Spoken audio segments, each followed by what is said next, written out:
Bonjour à toutes et à tous, bienvenue sur TT Rugby. On se retrouve aujourd'hui pour une nouvelle vidéo sur le rugby à 7 et on est bien accompagné, on n'est pas seul. Donc je suis donc accompagné d'Antoine comme la dernière fois, plus besoin de se présenter Salut Briac. maintenant. Et avec nous, vous la voyez à l'écran, Camille Grassino. Salut Camille. Salut.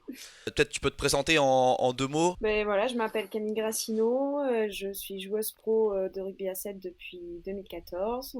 J'ai également joué à 15 et voilà, je suis actuellement sur Paris et en préparation des JO de Tokyo. Tu es sous contrat avec la Fédération française de rugby à temps plein et donc tu fais partie des encore rares joueuses en France à être totalement professionnelle. La première question qu'on voulait te poser, c'est l'arrêt des compétitions. Donc il y a un an, on a tous été confinés dans des conditions un peu spéciales. Vous, depuis, on va dire un peu le premier déconfinement, comment vous vous êtes préparé jusqu'à ce retour à la compétition de Madrid il y a quelques semaines et de Dubaï plus récemment? Quelles ont été un peu les étapes? Parce qu'il y a certaines filles qui ont rejoué en club à 15 pour certaines, d'autres qui l'ont pas fait. Enfin voilà, comment vous avez remis tout, le staff a remis tout ça sur un pied d'égalité? Comment vous êtes revenu un petit peu dans ce mode compétition préparation? Ben ouais, ben, la grosse particularité, ça a été le manque de compétition. Mhm. C'est vrai que ben, on a fait un an sans matcher. Donc ça, c'était un peu difficile. Après, très franchement, le staff a mis en place des oppositions entre nous, donc on a quand même eu des oppositions, mais c'est vrai qu'on n'avait pas cette adaptation stratégique vis-à-vis d'une équipe et d'un projet de jeu différent, donc c'est un petit peu ça qui manquait. Après, le point positif, c'est qu'au final, on a eu énormément de temps de développement, que ce soit en termes de physique ou même technique, on a eu le temps de travailler un peu plus certains points. Donc, au final, dans du négatif, il y a toujours un peu de positif. Et le tout, c'est d'optimiser au final ce côté-là, quoi. Et je pense que pour le coup, ça a été plutôt bien géré par le staff et le groupe de joueuses. Donc, ce qui a été difficile, ça a été le premier confinement, en fait, parce qu'on savait pas trop Mm. si ça allait pouvoir reprendre, si les jeux allaient se faire ou non. Donc, on est toutes restées un petit peu en activité chacune de notre côté, sans trop savoir si ça allait être une coupure ou si on allait devoir s'entraîner Mm. l'été pour remplacer les JO. Enfin, voilà, c'était Ouais, un petit peu. c'était. Donc, du coup, on s'est adapté, voilà, chacune s'entraîner de son côté. On a eu ensuite des stages qui ont pu reprendre durant l'été, tout en sachant que les Jeux n'allaient pas se faire. Mais le but, c'était de garder un petit peu de lien avant les vacances, en fait, Ouais, pour avoir non plus 4 mois de coupure, quoi. Ben voilà, c'était c'est vrai que ça a été une période un peu un peu particulière, comme particulier. pour tout le monde, je pense. Je rebondis, tu as évoqué le fait que le staff, du coup, enfin, grosse période de temps, je pense que c'est ce que tout le monde a un peu réalisé, c'est que cette période un peu particulière nous a acheté pas mal de temps à tous, et notamment avec l'arrêt des compétitions, etc. Et tu parlais des périodes de développement, du coup, vous avez travaillé différemment sur le terrain, en dehors, est-ce que c'est, comment ça s'est organisé, enfin, qu'est-ce qui changeait en fait de d'habitude, du coup? Alors, c'est pas forcément différemment, parce que tout ce qui est prépa, tout ça, c'est quand même axé vachement au rugby, nous, c'est-à-dire que Ouais, c'est toujours de l'intégrer. On fait très peu de physique, vraiment que pur et physique. dur. Voilà. Donc, c'est pas en termes de ça qu'il y a eu des modifications, c'est plus sur la durée, en fait. C'est-à-dire que d'habitude, on a des compétitions qui démarrent au mois d'octobre. Donc, du coup, ça nous fait démarrer quand même de la mise en place un peu plus tôt. Là, c'est vrai on a pu travailler un peu plus techniquement. Notamment tout ce qui est jeu sans ruck, à toucher, etc. Ça, on en fait régulièrement, mais là, on a pu le faire vraiment plus longtemps, on va dire, sur la période. Et après, là, c'est vrai qu'on est en train d'arriver sur un peu plus de mise en place, sur après les sensibilités entre joueuses, voilà, trouver des repères entre nous. Donc là, on est en période d'affinement, quoi, maintenant. Et par rapport, je reviens à ce que disait Briac tout à l'heure, donc il y a une partie des joueuses qui ont pu jouer avec leur club. Comment ça s'est passé, notamment pour des joueuses comme toi, qui du coup n'étaient que FFR et n'avaient pas la possibilité de reprendre un petit peu de compétition? Au final, bon, les filles qui ont pris des clubs ont très peu joué avec les clubs parce qu'au final, on n'a pas eu tant de temps que ça. Et on avait quand même de grosses semaines de travail, même si notre temps d'entraînement a été réduit jusqu'au mois de décembre. On était à mi-temps. Mais du coup, ils ont réorganisé les journées de manière à ce qu'on ait. En fait, ils ont fait le choix euh, qu'on se voit régulièrement pour garder un rythme. Par exemple, les garçons du 7, ça a été différent. Ils se voyaient par exemple 2 semaines pendant le mois, et après, pendant 2 mois, ils étaient chez eux en prépa individuelle.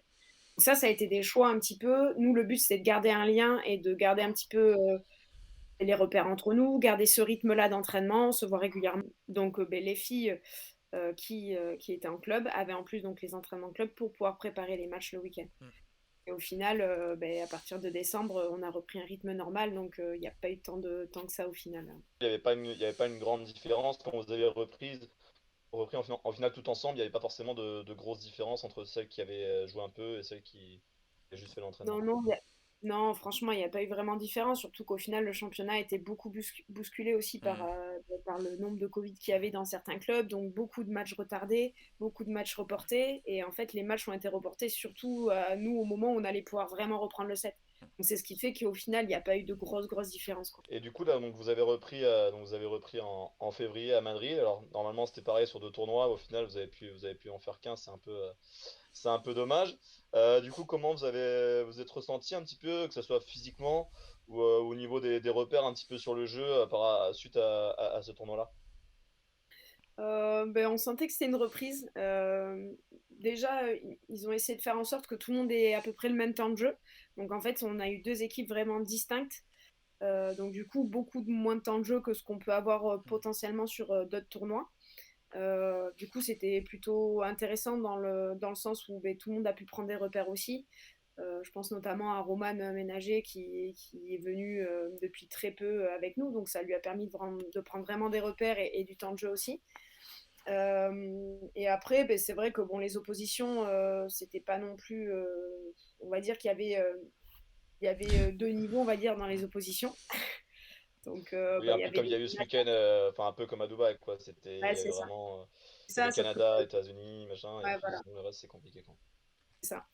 Après, là, ce qui était intéressant, c'est qu'il y avait aussi le Brésil. Ça faisait un moment qu'on les avait pas joués, qui vont Mm. être aux Jeux Olympiques. Le Kenya aussi, qui vont être aux Jeux Olympiques. Donc, ça nous a permis quand même de voir des équipes qu'on va potentiellement rencontrer. Mais effectivement, voilà, à Madrid, le niveau était un peu moindre. Et puis surtout, c'était le premier tournoi pour tout le monde. Donc en termes de rythme et tout ça, c'était quand même. C'était Compliqué. pas. Voilà, c'est ça. Normal. Normal. Et entre les équipes, est-ce qu'il y avait, il y avait des équipes qui avaient déjà joué des tournois? Je pense notamment, alors je sais que j'ai l'exemple des garçons, parce que j'en ai parlé il y a pas longtemps avec Camilo, qui me disait que par exemple les Argentins, ils avaient pu jouer un petit peu des compétitions en Amérique du Sud. Est-ce que c'était le cas pour les équipes au niveau des filles, ou est-ce que c'était vraiment la reprise pour tout le monde?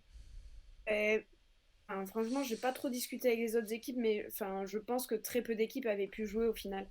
Mm. Notamment, là, je pense à l'Espagne qui ont aligné une équipe, mais clairement, en fait, toutes les filles du 7 sont parties au 15. Donc là, l'équipe qu'elles ont alignée, c'était une équipe développement, quoi. Ok. Donc, je pense que pour la plupart, ça a été ça. Donc, les États-Unis, enfin, ça m'étonnerait qu'elles aient pu. Je sais qu'elles ont fait des oppositions entre elles, donc je pense qu'elles se sont pas Mm. opposées à d'autres équipes. Elles ont fait un peu comme nous. Le Kenya, tout ça, franchement, c'est vrai qu'on n'a pas trop d'infos sur ces équipes-là, donc je sais pas. Je veux pas te dire de bêtises, donc. Ok, ok. Pas de souci. Pour du coup avancer un petit peu dans la chronologie là sur le tournoi de Dubaï, qui est du coup un, je sais pas si les conditions vont ressembler vraiment à Tokyo, mais en tout cas sur la chaleur, un format resserré avec deux tournois en 6 jours, si je dis pas de bêtises, c'était J-6 de l'un à l'autre. Donc un format un peu moins habituel par rapport au World Series où vous avez un petit peu plus de temps entre chaque tournoi, même quand vous êtes en tournée. Du coup, est-ce que la reprise physiquement a été difficile? Comment vous avez axé le travail là-dessus? Et est-ce que pour toi, c'est déjà une préparation assez intense et suffisante pour ce que la suite vous réserve? Mm, mm. Alors, physiquement, franchement, je pense qu'on s'en est plutôt bien tiré. On va dire que Madrid, en fait, ça a permis de remettre un petit peu le pied à l'étrier, Mm. vraiment petit à petit. Le fait de ne pas avoir eu le deuxième tournoi, au final, on est resté un petit peu sur cette marge Mm. qu'on a pu monter Ok. après à Dubaï. Ouais. Et au final, ça a été plutôt progressif. Et l'avantage, c'est qu'on a eu le temps de faire du travail en chaleur. Donc, on a été un petit peu adapté à un climat un peu plus chaud. Alors, même si c'est sur des sessions vraiment physiques, là, pour le Mm. coup, parce que c'est dans une pièce. Mais c'est vrai qu'on est arrivé avec des températures à 36 degrés. Et nous, ça faisait très longtemps qu'on n'avait pas passé un hiver entier en France. Mm. Voilà, un hiver normal où Il fait froid. fait 30 grades, il fait froid, il pleut, enfin voilà. Donc là, ça nous a permis vraiment, comme tu disais, de revenir dans des conditions qu'on va certainement rencontrer à Tokyo. Et non, physiquement, je pense qu'on l'a plutôt bien géré. Après, on va dire qu'on a une préparation, on a de très gros volumes déjà Mm. d'entraînement en fait. dans la semaine, ce qui nous manquait, c'était une adaptation technique, tactique et surtout des contacts en fait Ouais, qui ne sont pas pour nous parce que nous on se connaît en fait individuellement. bien Donc on sûr. sait qu'elle, elle va mettre un peu moins d'appui, elle va plutôt. Enfin, donc du coup, voilà, le but c'était vraiment ça, quoi. Bien sûr, retrouver une autre opposition et du coup remettre tout ce dont, enfin tout ce que vous avez bossé et la condition Ça. physique face à ça et c'est un peu le révélateur comme pour tout le monde. Et, ouais, en termes de rythme et tout ça, franchement, mais la finale notamment, la première mi-temps, enfin, on est vraiment sur des données GPS qui ressemblent à du World Series, donc Hmm. ça veut dire que le rythme, on l'a retrouvé, quoi. Donc Ouais, ça, ouais. c'est plutôt cool. Plutôt Et bon donc, signe. on disait tout à l'heure, le tournoi de Madrid vous a surtout permis à reprendre du rythme physiquement. Parce que là, sur le tournoi de Dubaï, c'était du coup plus axé sur la partie jeu, vraiment, à tester des choses, à remettre en place des repères. Est-ce que c'était plus dans cette optique-là, le tournoi de Dubaï? Les deux tournois de Dubaï. Mais en fait, le problème, c'est que le rugby à 7 il y a forcément ce côté-là physique qui rentre en jeu dans tous les cas, même si on veut. Forcément, on y va pour prendre des repères, parce que là, en plus, on l'a su en début qu'il n'y aurait pas Marcoussis, donc forcément, on s'est dit, là, il faut optimiser Hmm. vraiment tout ce qui est mis en place, il faut tenter des choses, tout en gardant quand même une petite marge de manœuvre, c'est-à-dire garder quand même certaines choses à travailler pour la suite et faire des petites surprises potentiellement pour le TQO et, euh, Pas et tout le, et dévoiler. le- voilà, Rester exactement. imprévisible. Garder cette petite surprise, quoi. Donc là, c'est clair que rugbystiquement, l'accent, il était là. Après, bon, il y a toujours ce drive physique on ne peut pas passer Indissociable. à côté de Hmm. ça, quoi. C'est vraiment, c'est le fil rouge, quoi, on va dire. Peut-être juste pour clôturer un peu sur la préparation, tu as parlé des séances en chaleur à Marcoussis, qui est un outil qui est pas si vieux, si j'ai pas de bêtises, non, qui est plutôt récent, Ouais, c'est assez récent. assez récent et Mais assez novateur, je crois, je pense. ouais, parce qu'il y a l'altitude Hmm. en plus, donc ça c'est vraiment cool. Là, on n'a juste pas pu le faire à Marcoussis parce que il y avait Ouais, forcément le signation des garçons, donc qui était en bulle.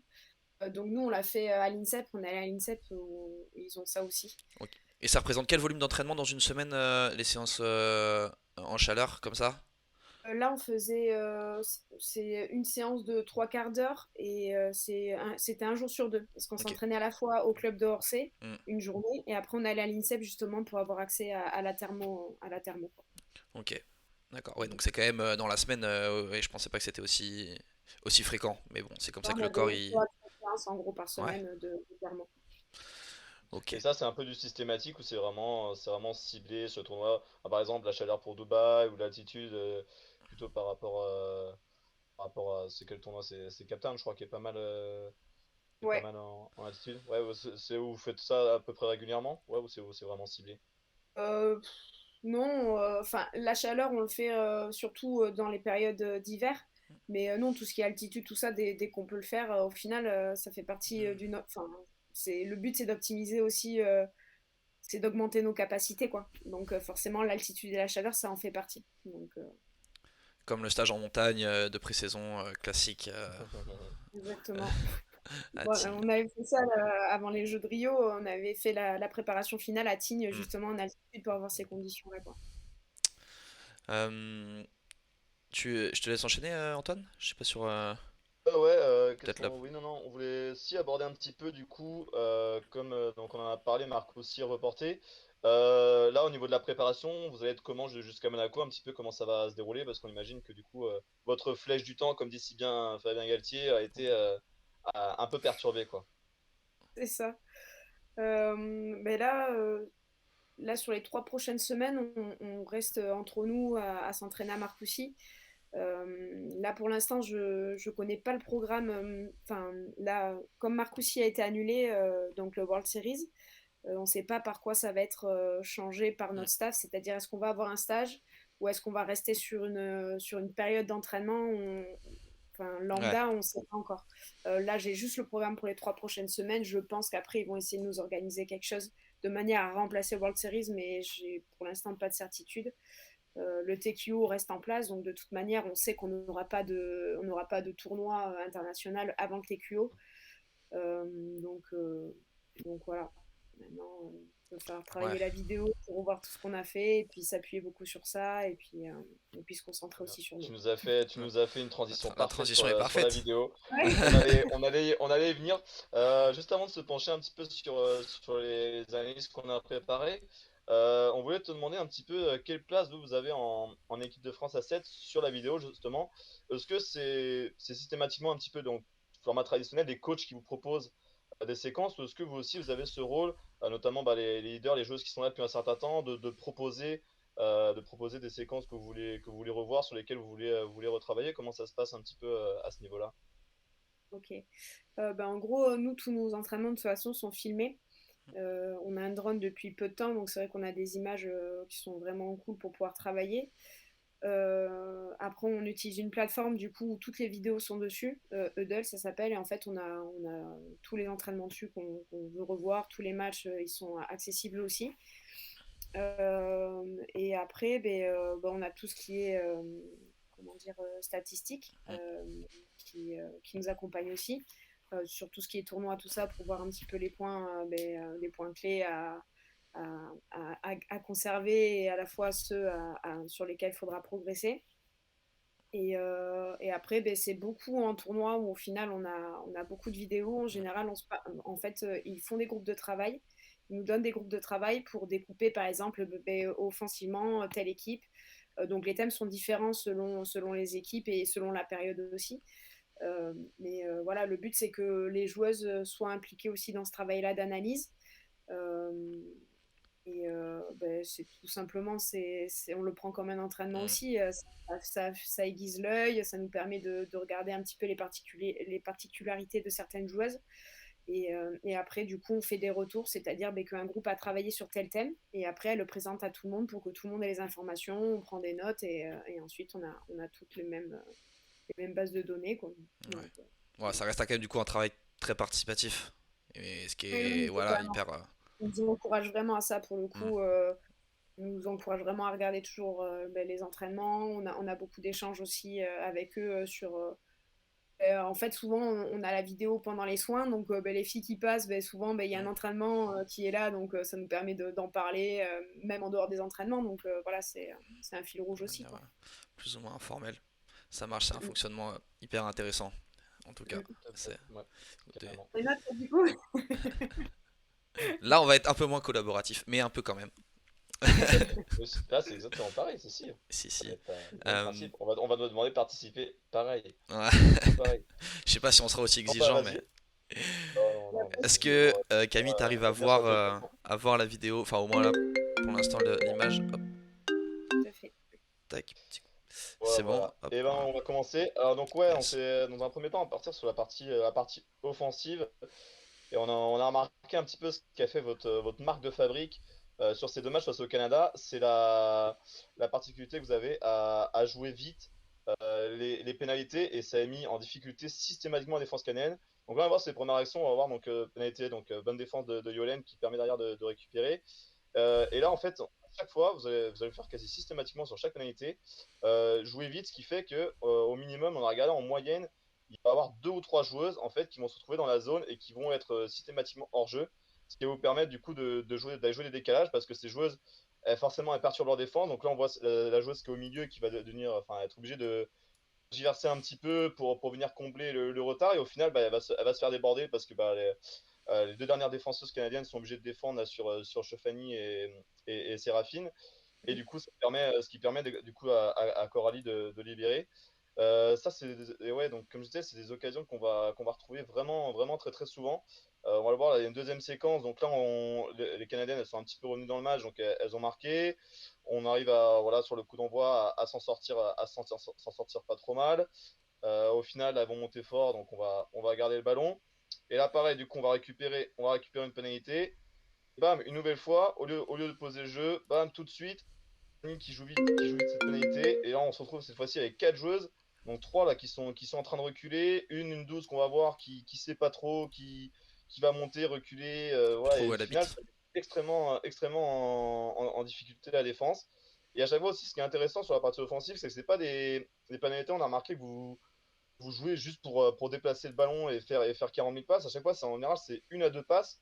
une joueuse qui va très très vite vers l'avant. Donc on a vu tout à l'heure avec Coralie, donc il y a deux passes vers l'avant. La Fanny elle porte un petit peu, mais pareil, deux passes sur l'extérieur et bam, très vite vers l'avant.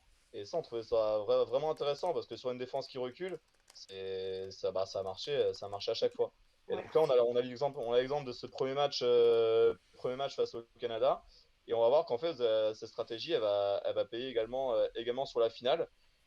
Donc on va le voir, là, une pénalité pareille que vous allez récupérer sur une mêlée. Ouais, c'est Ouais. un petit peu déroulé. Et là, pareil, Fanny qui la joue, hop, une défense en reculant, et là, au final, elle va être obligée de revenir. Mais ce qui est intéressant aussi, ce qu'on a voulu montrer ici, c'est que même si c'est pas joué forcément face à une défense qui est désorganisée, parce que la défense a pu reculer dans un deuxième temps, pareil, encore une fois, sur une seule passe, cette volonté très vite de mettre de la vitesse, d'aller vers l'avant. Et au final, à chaque fois, ça a été ultra bénéfique. Avec notamment des joueuses rapides comme Coralie qui sont capables de déborder. Bah, ça fait mouche à chaque fois. Très intéressant aussi ce qu'on voulait mettre en avant, c'est que vous avez joué ces pénalités à la main, même sur des actions où vous étiez sous pression. Notamment là sur la finale, vous menez 5-0, vous prenez donc un coup de pied, donc là bonne attitude de Lina qui va rester debout, permettre à tout le soutien de revenir, de se remettre en jeu. Là, derrière, on va prendre un petit peu la pression. Et là, on sait que voilà, sur des équipes, même si c'est à 7, enfin, 5-0, on prend la pression comme ça dans son camp. On a souvent envie peut-être de poser un petit peu, de pouvoir se dégager tranquillement et que tout le monde reprenne un peu son souffle. Parce que là, on a cavalier, on a fait 70 mètres en arrière. Et malgré ça, encore une fois, là, c'est Shannon qui va prendre l'initiative de jouer. Du coup, 4 joueuses qui sont pas en jeu, qui sont pas disponibles. Et pareil, une passe, elle est très vite vers l'avant. Et cette fois-ci, bon, là, on admire la super course d'Anne Cécile qui va réussir à travailler son adversaire et puis faire la diff. Mais je trouve ça ultra intéressant de jouer en fait à la main, peu importe les situations, et sur vraiment des initiatives où tout le monde se met rapidement à avancer, les jeux se rendent très rapidement disponibles. Enfin, ça fait bonne marque de fabrique. On va voir au final, tu peux passer encore, il Ouais. en reste deux, Ouais, non, Briac. autant pour Je moi. sais que tu as hâte de parler, mais Non, non, non, pas du tout. Je il parle reste beaucoup, encore mais. deux petites actions. Ouais, ouais. Une autre séquence aussi où là on va pouvoir poser un petit peu plus. Donc ça pareil, un ballon qu'on récupère. Cette fois-ci ça va pas aller à dame, mais on va voir vraiment l'utilité de jouer ces ballons rapidement. Donc là on est à 2-0, on va rejouer rapidement. On a ces trois joueuses de la canadienne qui au final vont se retrouver. Donc pareil, là le ballon est joué, hein. Donc elles se retrouvent, elles sont pas disponibles. Et au final on va voir que c'est ces trois mêmes joueuses, même si là ça a bien défendu l'extérieur. Du coup là c'est toi Camille qui garde le ballon. Et au final on va voir que c'est ces trois mêmes joueuses qui vont ouvrir l'espace qui est à droite du ruck ici parce que une fois en plus une fois encore on a joué vite. Ces joueuses elles ont reculé, elles ont pas eu le temps de regarder, donc elles sont là c'est vraiment une faute un peu de lucidité parce qu'au final elles se retrouvent à défendre à 3 contre 1 sur le petit côté alors qu'au final il n'y a que Séraphine. Du coup le fait d'avoir joué vite, de les avoir mis un petit peu, de leur pas laisser le temps de récupérer, et ben c'est elles qui font la faute et ça permet du coup à Nassira de franchir, même si derrière on va admirer la Là, belle petite Kamel. J'imagine elle s'est fait un petit peu charrier là-dessus. il y a un cagoulin là, non? Il y a forcément, il y a forcément quelque chose. Parce que là, bon, c'est pas la... Mais là, la taupe, ou alors la taupe se réveille au moment et pas! Ouais, bon. Ouais, c'est ça. Il y a C'est beaucoup de ça, fautes sur ce terrain-là, ouais, Ouais. effectivement. très bien. Et là on va avoir une dernière action. Bon, c'est dommage, on perd le ballon.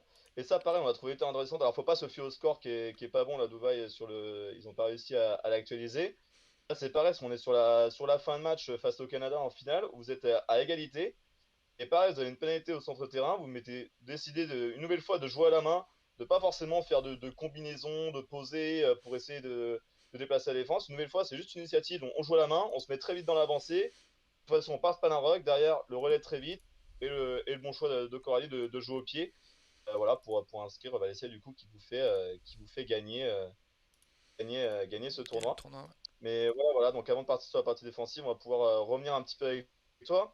Ce que je voulais notamment savoir, si c'est dans un premier temps, si c'était une stratégie particulière face à cette équipe canadienne sur les pénalités, de systématiquement les jouer vite à la main et de pas poser pour travailler une combinaison particulière comme on a pu le voir la semaine dernière avec les Français quand on avait analysé le match de l'Argentine. Alors, comme tu l'as dit, notre marque de fabrique, c'est surtout de mettre de l'intensité.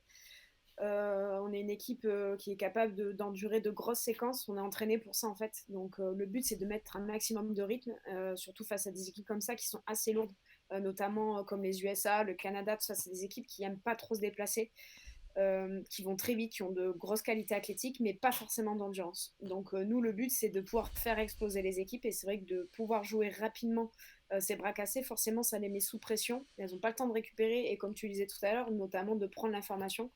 Et ça nous permet du coup de jouer des décalages comme ça, quoi. Voilà. Et C'est. du coup, est-ce que vous Hmm. vous avez quand même vous travaillez quand même des combinaisons particulières sur ces pénalités ou c'est un peu ça revient un petit peu systématiquement de mettre enfin c'est tout la place que ça prend ces combinaisons, on sait que ça peut dépendre des équipes, il y a des équipes qui vont beaucoup insister sur ça, qui vont on voit notamment les Sud-Africains, ils font très bien un set, dès qu'ils jouent les pénalités, ont 40 000 combinaisons avec des mecs qui viennent d'avoir des courses dans tous les sens et j'imagine que ça prend une grosse place dans l'entraînement. Vous, comment ça se passe? Est-ce que vous êtes plus dans ce travail vraiment d'initiative où on se met tout de suite vite vers l'avant avec une à deux passes? Alors, il y a un petit peu un choix aussi de travail sur la période, c'est-à-dire qu'on a très peu revu pour l'instant nos bras cassés. C'est-à-dire qu'on en a revu quelques-uns, on en a choisi deux ou trois, mais effectivement, l'objectif c'était de mettre du rythme et de se retrouver très rapidement dans de l'avancée, tout en sachant que si c'était pas possible, qu'à un moment donné, nous aussi on était Hmm. carbonisés, on avait potentiellement deux ou trois bras cassés dans notre panel à pouvoir utiliser. Mais très franchement, au final, c'est vrai que sur ce tournoi-là, on en a pratiquement pas posé, quoi. Je me rappelle même pas avoir fait une combinaison, Hmm. Bah, du coup, ce qui est voilà. révélateur de Ah ce que tu disais sur bah, l'état physique de l'équipe, que si vous avez eu tout le temps la volonté de jouer vite et qu'au final, physiquement, vous sentiez prête tout le temps, c'est que physiquement, vous étiez clairement dans le rythme et prêt à l'imposer à l'équipe adverse, en fait. Totalement. Puis comme je le disais, on s'est beaucoup entraîné entre nous Hmm. aussi ces derniers temps, et donc on a l'habitude de les jouer comme ça. Donc Hmm. c'est vrai que du coup, on a gardé un petit peu aussi cette habitude-là, quoi, qui est plutôt bonne, hein. Ouais, bah, ça a ah, payé, hein. carrément, hein, ça a super bien marché. Non, et puis surtout, là, ce qui est impressionnant, là, c'est notamment les séquences où vous prenez la pression, justement, on en parlait tout à l'heure, là, par rapport à l'action, il y a le coup de pied des Canadiennes qui vous font faire 70 mètres en arrière. Donc même là, encore une fois, vous avez la volonté, alors qu'on peut se dire, putain, elles viennent de faire 70 mètres en arrière, elles doivent être capot ouvert. Là, en ce moment-là, enfin, je pense qu'il y a la moitié des équipes qui ont Hmm. envie de poser le jeu, attendre que tout le monde reprenne son souffle. Et puis là, l'initiative de remettre encore de l'avancée, ça prouve que physiquement, vous êtes en canne.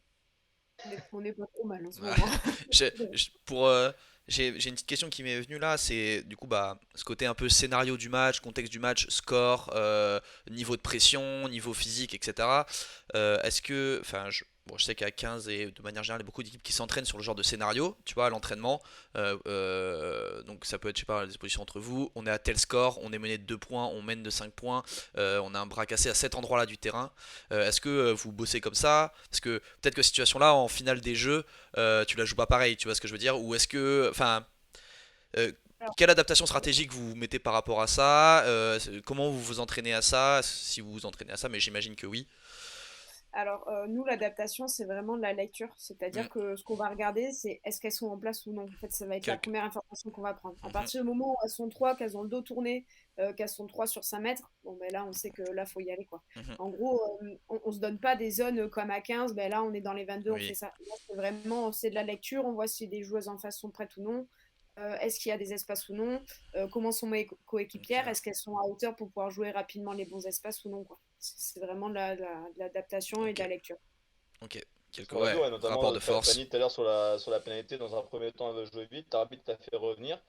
Au Mm. final, les défenseuses ont le temps de se remettre en place. Et malgré ça, là, pareil, on a joué un peu pareil, quoi, sur une passe extérieure et Coralie qui vient très vite mettre de la Je pense vitesse. qu'elle identifie qu'il y a Annecy en Bouline et qu'il y a un couloir à peu près de 20 mètres. Donc même si elles sont en place, clairement, il y a quand même un potentiel duel à jouer.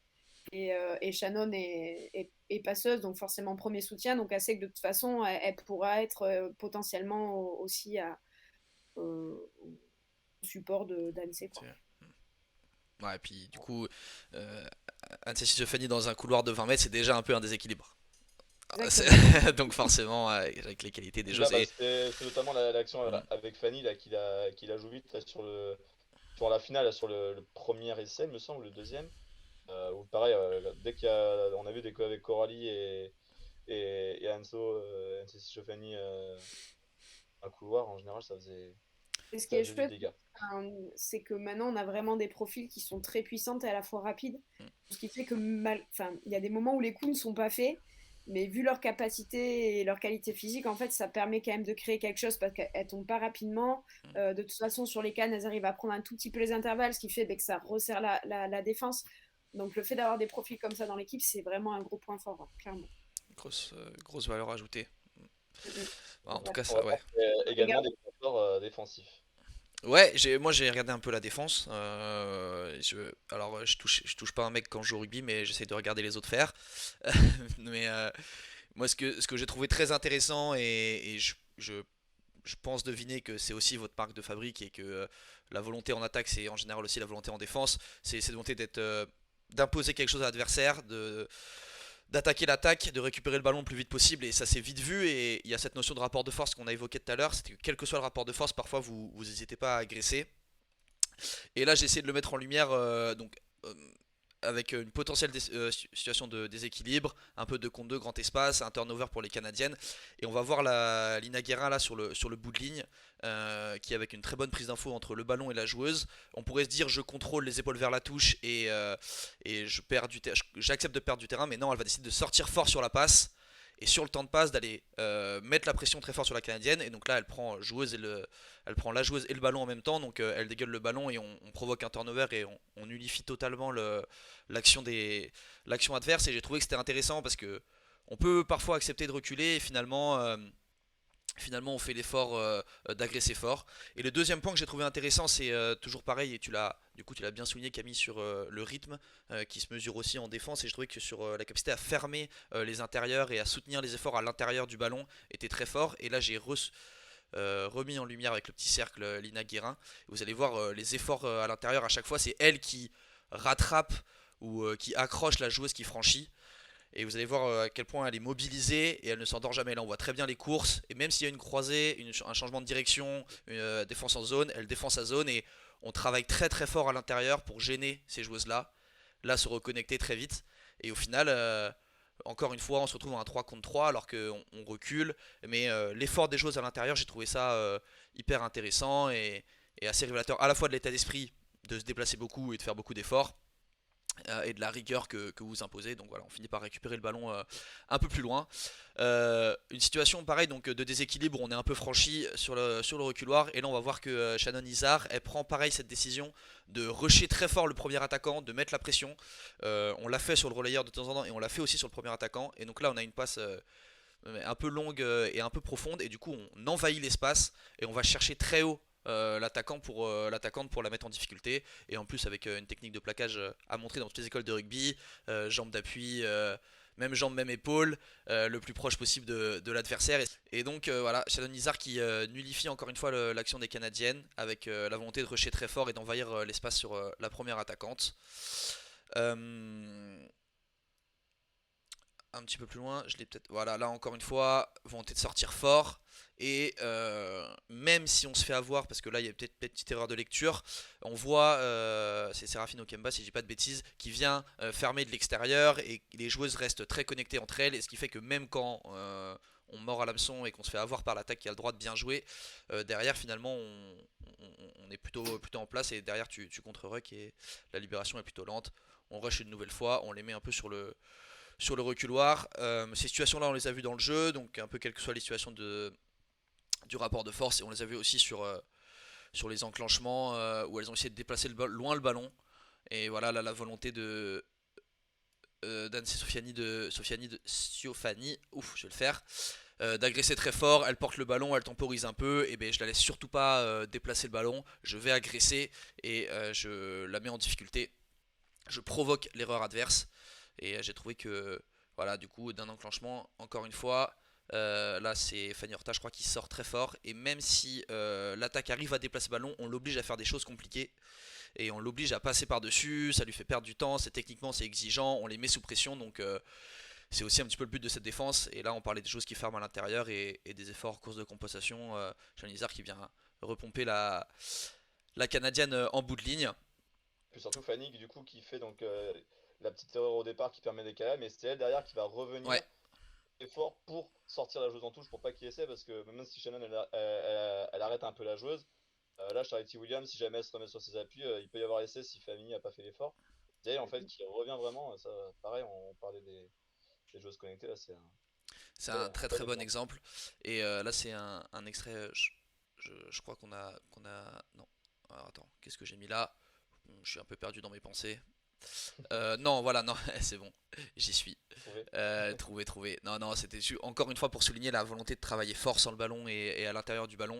Et là, on voit que dans les situations de débordement et de franchissement, ce que j'ai mis en lumière avec le petit cercle là, c'est qu'on a 3 françaises pour 2 canadiennes et que même dans cette situation là, on est en surnombre. Et c'est ce qui va faire la différence un peu plus loin dans l'action. Donc on rattrape le coup et là on peut revenir une nouvelle fois pourrir la libération, mettre la pression très fort sur le porteur de balle et récupérer le ballon au contest. Et du coup, vous avez réussi. Je dis on, mais moi je suis pas du tout dans le truc, mais vous avez réussi. Je dis on parce que je suis français, donc je suis Français, content. ben voilà. Exactement, Non, exactement. c'est vrai, c'est vrai. Euh, non, non, voilà, j'ai trouvé que ça, sur ces 2 matchs du Canada, ça, vous avez vraiment mis en lumière vos capacités, qualité défensive à la fois de lecture sur quand est-ce que je sors de la ligne pour agresser très fort et pour provoquer le turnover et l'équipe adverse, et que l'état d'esprit des joueuses du coup ressortait la volonté de faire beaucoup d'efforts sans ballon, de fermer, de surtout pas lâcher après que la passe ait été faite. Et j'ai trouvé que c'était un super révélateur à la fois de l'état d'esprit, à la fois de la condition physique et la solidarité un petit peu peut-être qui règne dans l'équipe. Tu dis c'est, j'extrapole peut-être un peu, mais en général la défense c'est un bon révélateur de la solidarité d'une équipe. Et là en tout cas sur les images de l'extérieur ça fonctionne plutôt bien, ou ça a l'air de bien fonctionner. Donc je sais pas toi comment tu l'as ressenti sur le terrain, surtout que tu as un rôle un peu particulier en défense en général, donc C'est ça. Non, mais tu l'as dit très clairement, je pense que c'est révélateur d'un bon état d'esprit, ça c'est clair et net. Certains qui connaissent pas trop le set disent que c'est quand même un sport enfin, individuel avec des athlètes, sauf que en fait pas du tout. S'il y a tellement d'espace à défendre que en fait c'est encore plus collectif parce que ben, on n'a pas le droit de lâcher en fait. Donc nous ces derniers temps, on s'est beaucoup entraîné à toucher, beaucoup sans ruck. Donc on a vraiment remis l'accent les dernières semaines avant Dubaï pour défendre à deux, c'est-à-dire vraiment fermer l'intérieur pour toujours être à deux sur la porteuse de balle. Donc ça a été vraiment on a accentué là-dessus ces derniers temps, ce qui a plutôt bien fonctionné du coup sur Dubaï, donc ça c'est plutôt cool. Et après, tu as parlé également donc, de la défense collective. Oui, effectivement, il y a des sorties de ligne. On a essayé de le faire à bon escient. Il y a quand même, malgré ça, des erreurs de ligne et ça arrive, qui sont, bien voilà, sûr. ça arrive forcément dans un tournoi. Euh, et je sais plus ce que je voulais dire du coup. Oui, donc il y a des sorties de ligne, mais ça, c'est comme ça recoupe un petit peu avec l'offensif, c'est vraiment de la lecture, c'est-à-dire quelle distance on va avoir avec le défenseur, dans quelle zone du terrain on se trouve, est-ce qu'on est à 5 mètres de notre en but, est-ce qu'on est au milieu du terrain. Donc tout ça, c'est encore de la prise d'information, et surtout quand quelqu'un prend une initiative, tu l'as souligné aussi, c'est que les autres autour s'adaptent et essayent de reconnecter avec l'initiative de la personne. Donc notre jeu vraiment, euh, le projet nous aide à prendre de l'initiative. Et si ça fonctionne pas, ben, l'équipe en fait, elle est là aussi pour rattraper parce que tout le monde fait des erreurs dans un tournoi, donc voilà. Notamment ouais, sur les sorties de ligne à 7, on sait que ça peut être assez Critiqué, dangereux, ouais. quoi. Encore plus qu'à 15, ou s'il y a un joueur qui Mm. se loupe, bon, au final, il y a toujours du monde un peu qui peut rattraper. À 7, en général, sur une sortie de ligne, si derrière il y a un petit espace, qu'il y a quelqu'un qui s'est oublié et qui n'a pas suivi, C'est ça. c'est dramatique. Et justement, là, bon, là, on l'a montré, mais ça a été très bien fait à ce niveau-là. C'est-à-dire que on avait regretté un petit peu quand on avait analysé l'équipe de France l'année dernière, justement, qui n'avait pas forcément ces sorties de ligne ou qui les avait trop peu. C'était plus vraiment de la lecture et du contrôle. Alors que là c'est vraiment la volonté, comme il a dit, d'attaquer l'attaque, comme a dit Briac tout à l'heure. Ouais, non, on trouve vraiment ça très intéressant, quoi, parce que, notamment face aux Canadiennes qui ont un jeu, justement, où elles aiment beaucoup quand même le défi physique. Tu parlais de leur qualité un petit peu athlétique tout à l'heure. Donc voilà, dès qu'elles sont un peu, si elles ont un peu d'avancée avec leur qualité, c'est vrai que ça peut être compliqué. Donc ouais, la Mm. volonté de tout de suite les empêcher de jouer, bah, c'est ce qui a fait votre force et du coup, qui vous a permis de remporter ces 2 matchs, quoi. Je pense que la défense, c'est aussi une très grosse marque de fabrique de notre équipe. Mm. On est réputé quand même pour une défense assez oppressante. Euh, donc ça, c'est quelque chose sur lequel on doit s'appuyer, on doit continuer de s'appuyer parce qu'au final, on est très bonne également sur les turnovers. Donc pour ça, Mm. il faut d'abord avoir une défense très forte. Donc bah, pour l'instant, c'est plutôt en place. Il y aura encore quelques petites choses à corriger, mais voilà, c'est plutôt encourageant, quoi. Ouais, et puis si l'état d'esprit est là, a priori déjà, il y a une bonne, il y a Mm. une bonne chose de faite entre guillemets. Et puis tu parlais de Exactement. défense oppressante. Moi j'ai ouais défense oppressante et qui lâche rien. Et j'ai en tête le retour à la Coupe du Monde aux États-Unis contre la Nouvelle-Zélande, je pense, où tu rattrapes deux fois. Enfin tu Ah, rattrapes. c'était à Dubaï. Ouais voilà Ouais. exactement et qui était et je trouve Un qu'il est. état d'esprit, c'est un état d'esprit global qu'il y a dans l'équipe. Hmm, On s'entraîne à ça, à ne pas lâcher sur le terrain. On se tape vraiment des grosses sessions de rugby couru. On appelle ça le niveau 3 hmm, où justement ça a touché. Il y a beaucoup de courses. Il y a peu de défenseurs pour permettre à l'attaque de marquer rapidement et de faire des grandes hmm, courses. Et l'objectif dans ce genre de séance, c'est justement ça, c'est malgré la fatigue, réussir à prendre l'information et surtout ne pas lâcher quoi que ce soit en attaque ou en défense. Quand quelqu'un marque, il faut qu'il y ait du monde autour. ouais. Parce que comme tu l'as dit, c'est révélateur d'un état d'esprit. Et puis, il y a des moments où peut-être ça ira pas au bout. Et s'il y a des soutiens, ben, ça ira quand même au Au bout. bout. Donc, Hmm, c'est pas... C'est quelque chose qui s'entraîne aussi, quoi. bien sûr. C'est un état d'esprit, mais en plus de ça, il y a de l'entraînement derrière.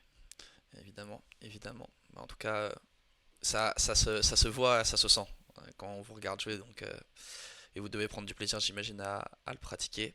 Ça Euh, fonctionne, ouais, c'est cool.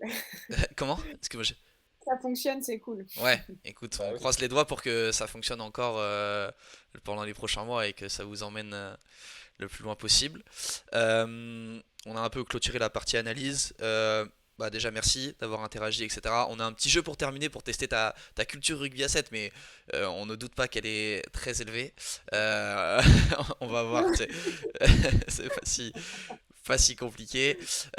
Donc on a un petit jeu à te proposer, puis après on va te laisser tranquillement récupérer après le test PCR, c'est important, sinon on va te mettre les sinus comme ça et tu vas avoir mal au crâne. Aussi, ça fait. C'est vrai que on n'a pas parlé, mais c'est aussi un élément qui est rentré dans votre préparation Ah ouais, maintenant. c'est là. Ce test PCR. Vous en faites autant, je pense, vous entraînez autant que vous faites de tests PCR sur votre préparation, j'ai l'impression. Ouais, ça commence à être assez conséquent, effectivement. En ce moment, là, on est à peu près à 3 tests par semaine. Hmm. Et là, plus on va s'approcher des compétitions et plus on va être suivi, encore plus. Et je pense que plus on va s'approcher des compétitions, plus on va être en bulle aussi pour éviter trop d'interactions et limiter ce risque-là aussi, quoi. Mais bon, c'est super agréable, les PCR, franchement. Là, je pense que c'est un peu langue de bois. Je pense que t'as été plutôt honnête depuis le début, mais j'ai un peu plus de mal à. Vraiment. Là, j'ai un peu plus de mal à te croire. Antoine, je te laisse Allez, introduire. tu fais le maître du temps, du coup? Ouais, je vais m'occuper du temps Maître du temps? et je Ok, ok. vais. Alors Très attends. bien, très bien. Hop. Elle est joker ou Alors, pas si je me C'est- trouve, je peux faire appel à un ami ou quelque chose comme ça ou pas du tout? tu- là, ça va être compliqué. Là, t'es seul, t'es face à toi-même. On a parlé ouais, d'état d'esprit collectif, mais bah, malheureusement, t'as une coéquipière qui t'a lâché ce matin. Du coup, tu te retrouves Ah, seul c'est face à pas toi-même. cool. Non, mais après, on verra. On discutera On après verra en ça off, plus tard. après l'émission d'un petit gage si jamais tu t'en sors pas. Ça On verra marche. ça. Donc l'idée, en fait, comme on sait que tu es une joueuse historique maintenant de France 7, mais on voulait voir si tu connaissais vraiment bah, du coup les joueuses historiques de France 7. Tu vas avoir une minute pour nous donner les 14 joueuses qui ont le plus de sélections en équipe de France sur le À circuit 15 ou mondial. à 7? 7, À 7. uniquement à 7. On parle uniquement à D'accord. 7. En équipe de Oui, France. là, en Ouais. équipe de France, Et sur le circuit mondial, parce que je me suis basé que sur les stades du World Series. Ah oui, oui. Il n'y a uniquement World pas Series, Coupe du ouais. Monde, etc. Je pense que Donc, ça doit se rapprocher à peu près si on additionne ça. Ok. Donc Je on a fait demande la pas de liste nom de on a fait la liste des second. 14 premières. Donc voilà, tu peux citer des noms et puis je te dirai ceux qui sont validés. On comptera et puis on voit un petit peu à la fin sur 14. Est-ce que tu arrives en une minute à toutes les sortir quoi. Ça C'est marche. bon, Briac, t'es prêt? Ouais, évidemment pas de triche, hein, le portable. Disons. là. Ok, c'est Bon, quand tu veux, Camille, c'est vas-y. parti. 3, 2, c'est parti, c'est à toi, Camille. Alors, Fanny, Ouais, Horta, une, c'est bon. Shannon Izar, Deux, Marjorie Mayence, trois, Chloé Pell, quatre, euh, Chloé Pell, Lina Guérin. cinq. Bon. Je dois en faire partie, Jamila Ouais, Figo. quand même 6. Là, t'as cité les 5 premières, Euh, et C'est notamment. premier, ouais, quasiment. Ouais. Il te reste 30 secondes. d'accord. Alors, Une fille qui a une rage dedans en ce moment, qui n'est pas présente avec nous. Coralie Bertrand. Ah, Ouais, elle est dans le top, Ouais, d'accord. ouais. Euh, Anne, Anne-Cécile Fanny, alors, du coup, Ouais, s'il y a ouais. de... Ouais, 15 plus secondes. récente. Alors, il doit et y en oui. avoir des anciennes, peut-être aussi. Carolina Danius, peut-être? Non, Non, elle est pas dedans. Euh, non? non, Euh, c'est. Elle est aux portes du classement. 5 secondes. d'accord. 4, 3, Bon, là, je suis en bug. 2. Top, ouais, t'étais pas mal quand même. Pas mal. 8 Euh, sur, 8 sur Ouais, 14, c'est bah, en ça? 8 sur. fait, c'est vrai que, J'ai continué. en fait, je me suis basée un petit peu sur l'ancien groupe, mais c'est vrai que le World Series a démarré tard au Eh final. Oui, oui, Donc, oui. c'est pour ça que je pensais pas qu'il y avait Annecy, tout ça qui était déjà dedans. Mais oui, effectivement, il y a plus de World Series maintenant qu'avant. Donc, Donc et. effectivement, ouais, il y en a j'ai pas qui ont engrangé des sélections sur les dernières années. ouais, C'est. Alors du coup, il te manquait. ouais. Alors Fanny en tête, t'as dit Marjorie Mayence, c'est bon. Camille Chloé. Pauline Biscara, Pauline Biscara, ouais. dedans. Caroline Drouin. Caro aussi qui est Ah oh, déjà dedans, elle est bien d'accord. classée Ah oui, d'ailleurs, oui. Ouais, Oui. elle est 8ème. en huitième position. Huitième position. Ah ouais? Ah ouais. J'ai plus les. D'accord. Je vais 89, aller chercher. 89, Dessus. Caroline Drouin, ouais, je suis dessus, ouais. Ouais. 89 sélections déjà. Carla Hessein, dedans également, qui vient juste Ouais, derrière. Jade. Jade, elle est dedans. ouais. Ah oui, Jade, bah oui, Ouais. forcément, elle est ancienne et nouvelle. Voilà. Séraphine Okemba, qui se place juste derrière Coralie. Ouais, Séraphine, Mm. depuis quelques années, elle est là quasiment sur tous les tournois, donc Ça que dans le commence à grand jeu faire. d'espadon. Et la dernière, je pense que tu aurais pu la trouver, c'était Montserrat Amédée, qui pareil quand même Et oui, oui, oui. bien matché également avec France 7. Ouais, Voilà, voilà. non, c'est clair. Bon, Bon, j'ai pas été très bonne. bah, 8 sur 14, donc il y aura un J'ai Il y failli aura un petit gage. surprendre rien là, vous m'avez pas surpris. un petit gage. On a. Attends, Fanny Horta, combien de sélections World Series à ton avis? Qui est première du classement? Ça, un ordre d'idée? Ah, parce que ça dépend comment vous comptez. Est-ce que vous comptez en tournoi ou en Match, match En match, en sur le match, en tournoi? match, en en match. match. Oui, En parce match, que ouais. si vous me dites que Caro est à 80, je pense que Fanny, elle doit pas être loin des 200, je pense, hein. Ouais. Dans ma tête, Ou pas, j'avais parce que 170, moi, elle n'avait pas le World Series. j'ai de mémoire. 120? 184. Toi, t'es à Ouais, ça, 160. 184. Eh, 200, j'étais pas trop mal alors. Ouais. ouais. Ouais. Ah ouais. Donc, non, comme Ok. quoi ça commence à faire. On va pas dire que vous êtes des anciennes, mais un peu quand même. Oui, si, on peut dire hein, maintenant, clairement, qu'il y a des filles de 18 ans qui arrivent. Bon, bah si, on est des anciennes. Bon, Nickel. en tout Mais cas, on va discuter en ouais. off d'un petit gage. On avait réfléchi à plusieurs solutions, mais on va voir avec toi, parce qu'on veut pas te mettre non plus Non, ça sera gentil, trop, évidemment. trop Un dans. petit test PCR de plus, ça peut être sympa comme Ouais. test. Ouais, Ça reste bien. le test PCR Exactement. Ouais, Voilà, filmé cette fois-ci. exactement. à faire Euh, toi-même. Ouais, ça j'imagine. Mais ça, il y en a qui vont tricher, je pense. ouais, exactement. On va prendre Mais un membre de la famille par là. merci Camille d'avoir été avec nous, Merci à de, vous. nous avoir éclairé sur votre quotidien en ce moment avec l'équipe de France A7 féminine, bien rythmée avec Madrid, Dubaï, et puis là la suite du programme. Du coup, si tu veux la donner peut-être pour les gens qui nous regardent et où est-ce qu'ils vont vous trouver dans les prochains mois. Il y a un premier gros rendez-vous qui emmènera normalement un second, on l'espère. Ouais. Le premier rendez-vous à Monaco, c'est le 19 et 20 juin. On ne sait pas encore si ça va être à huis clos ou pas, du moins j'ai pas demandé l'information. Je pense qu'ils ont fait gagner des places la dernière fois, donc je pense qu'il y a moyen que ce soit ouvert au public. Et les jeux, je crois que nous, c'est prévu sur fin juillet. Je crois que c'est Hmm. le 27, 27, 28, 29. ouais, ce que j'allais dire, ouais, du 27 au 30 ou du 27, ouais. Voilà, 27 au 30, ouais. Donc voilà, merci de nous supporter en tous les cas. Et puis ben, on va essayer d'aller décrocher notre ticket pour les jeux et puis surtout d'y performer. Parce que y participer c'est Ouais, bien, mais en c'est bien espérant que pour ça ça. soit pas de nouveau reporté, quoi. On croise les Ouais, doigts. Ouais, ça serait quand même sympa parce que c'est dommage parce qu'il n'y aura pas du coup de spectateurs étrangers. mm, mm. Mais après, on sait il y a quelques Français quand même exilés au Japon et à Tokyo, donc Complètement. Je je crois que pense que vous aurez quand l'ambassade même, ouais, ils essaient d'organiser des trucs sympas pour essayer de j'imagine, mobiliser les... Voilà. j'imagine, ouais. Bon, en tout cas, nous, on sera derrière vous. Merci Mais encore, merci. C'était vraiment, vraiment, vraiment top. Et puis, je pense que c'est une bonne. T'as bien vendu t'as bien vendu le projet du rugby à 7 féminin en France et de l'équipe de France et ça, j'espère que ça donnera aux gens qui nous regardent soit de continuer, soit de vous supporter pour les jeux. Salut à tous et à bientôt. On se tient au courant pour de prochaines émissions, prochaines vidéos. On vous prépare plein de trucs sympas. Donc voilà, n'hésitez pas à vous abonner sur YouTube, sur Twitter, sur Facebook, à nous suivre.